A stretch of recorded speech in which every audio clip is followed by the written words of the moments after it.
पूरे साम्राज्य को प्रांतों में बांटा गया था और उन प्रांतों को इक्ता कहा जाता था।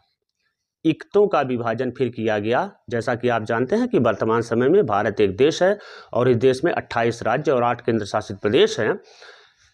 उसी तरीके से सल्तनत काल में पूरे साम्राज्य को छोटे छोटे हिस्सों में बांटा जाता था, जिसे इक्ता कहा जाता था। इक्ता का मतलब हम ये समझ लेते हैं कि यह प्रांत होते थे। फिर इक्ता का विभाजन जैसे वर्तमान समय में जिले होते हैं, उसी तरह इक्ता का विभाजन शिकों में किया जाता था। शिक यानी कि जिले। और यहाँ का शासक जो होता था उसे कहते थे आमिल या नाजिम। सिखों का शासक जो होता था उसे आमिल या नाजिम कहा जाता था।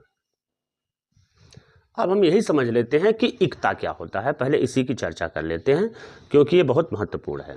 दरअसल इक्ता या अक्ता व्यवस्था जो है, यह इक्ता शब्द जो है वो अरबी भाषा का एक शब्द है और इसका आरंभ इस्लाम धर्म के साथ ही सेवा करने के बदले में जो पुरस्कार दिया जाता था, उस समय जो पुरस्कार दिया जाता था उसे इक्ता या अक्ता कहा जाता था।